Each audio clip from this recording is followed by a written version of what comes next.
Bonne fête aux Canadiens de Montréal. Bienvenue à Focus. Bonjour, ici Ray Lalonde et voici mon podcast quotidien sur la business du sport offrant un contexte et une perspective analytique. Et c'est parti. Déjà 9 ans depuis le 100e anniversaire des Canadiens de Montréal, le 4 décembre 2009. Là, on se retrouve le 4 décembre 2018. Puis je veux vous parler des anniversaires, des célébrations, des événements spéciaux qui sont associés à une ligue ou une équipe dans le sport professionnel.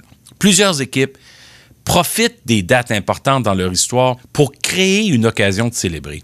Les ligues, surtout les clubs, veulent créer un événement, produire quelque chose qui va être offert aux consommateurs, aux partisans, qui a rapport au produit. Il y a une grande valeur ajoutée à ces occasions spéciales aux yeux des partisans parce que le moment offre quelque chose de mémorable, une valeur ajoutée. C'est supplémentaire à un match habituel. C'est distinct de ce qu'on voit tous les soirs pendant une saison de sport.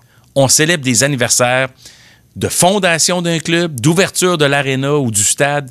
On célèbre l'anniversaire d'une équipe championne, d'un joueur ou un athlète légendaire en retirant son chandail sous une forme d'hommage. Les partisans adorent ces occasions-là parce que ça leur permet de replonger dans l'histoire, célébrer ensemble, faire partie du club, te donner l'impression que tu étais là dans le moment même si tu n'y étais pas, que ce soit la ligue, que ce soit une équipe, de commémorer ensemble un moment magique. Puis évidemment, toutes les ligues ou tous les clubs n'ont pas le même âge. Fait qu'ils n'ont pas toute l'occasion de célébrer un centenaire ou 25 ans.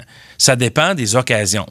Une chose qui est claire, à mon avis, au niveau business, au niveau marketing, c'est important de créer des situations où on offre quelque chose de plus. Cette valeur ajoutée dont je parle toujours aux partisans qui payent très cher pour les billets. Les arénas, il y en a des neufs, il y en a qui ont 10 ans, il y en a qui ont 50 ans. Des stades, il y en a qui sont historiques comme le Fenway Park, il y en a d'autres qui sont tout nouveaux. Mais c'est une occasion quand même de mettre un logo sur la glace, sur le terrain, de vendre des produits dérivés associés à l'anniversaire. J'ai vu justement sur le chandail des Ducks d'Anaheim le logo numéro 25 pour leur 25e année. Puis évidemment, tout le monde n'a pas non plus une liste de joueurs qui sont dans le temple de la renommée, qui sont légendaires. Ils n'ont pas tous des Jean Béliveau, Guy Lafleur ou Maurice Richard, bien sûr. Quand on a commencé à préparer les célébrations du centenaire, c'était en novembre 2004. Puis on a commencé à ce moment-là parce que, un, on était dans le milieu d'un lockout qui allait durer une saison complète, et deux, on savait très bien que ça allait prendre plusieurs années. Moi, j'avais calculé 5 ans.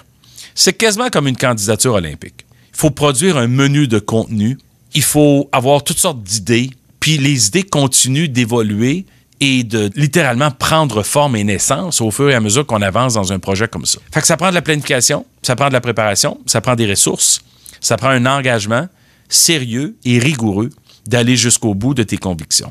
Quand je pense à d'autres anniversaires, je viens de voir le retour d'Eric Carlson à Ottawa ce week-end, le 100e des Maple Leafs en 2017, la Ligue nationale de hockey aussi, évidemment, le 50e de toutes les équipes qui étaient arrivées en 1967, dont les Flyers de Philadelphie, les Blues de Saint-Louis, les Kings de Los Angeles, entre autres. Le 10e anniversaire du nouveau Busch Stadium en 2016, je dis ça parce que j'ai été voir un match là-bas en 2016, justement. Ça faisait juste 10 ans que le nouveau stade était construit, mais on a célébré le 10e anniversaire. Puis ces occasions valent beaucoup aux yeux des partisans, surtout quand on frappe des chiffres comme 25, 50 ou 100.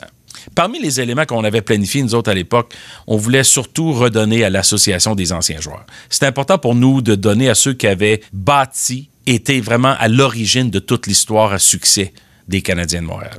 Alors, c'était une des premières priorités qu'on avait. C'était eux qui avaient créé cette histoire-là, puis c'était eux qui avaient remporté, effectivement, les 24 Coupes Stanley. On voulait redonner, laisser un legs, surtout, même financièrement, pour que l'Association des anciens puisse contribuer aux anciens qui avaient joué dans les années 40, 50, 60, puis qui peut-être manquaient d'argent aujourd'hui. On voulait aussi laisser des legs importants aux partisans, comme les pièces de monnaie du centenaire avec la monnaie royale, les timbres avec Post Canada, les films, les vidéos, les livres, les statues des grands joueurs, Maurice Béliveau, Lafleur, Maurice Richard, la place du centenaire, des soirées de chandail retirées, puis on en a fait tellement de choses. Fondamentalement, c'est parce qu'il y avait beaucoup de choses à couvrir que les 100 ans des Canadiens de Montréal. Puis certains vont nous avoir accusés d'avoir fait trop. Moi, personnellement, je pense qu'on a fait tout ce qui était nécessaire pour honorer le riche héritage des Canadiens. Puis notre but, c'était à la fois de remercier les bâtisseurs, puis aussi faire le pont avec l'avenir du club. Il Il y avait un objectif de célébration, puis aussi un objectif commercial, bien entendu.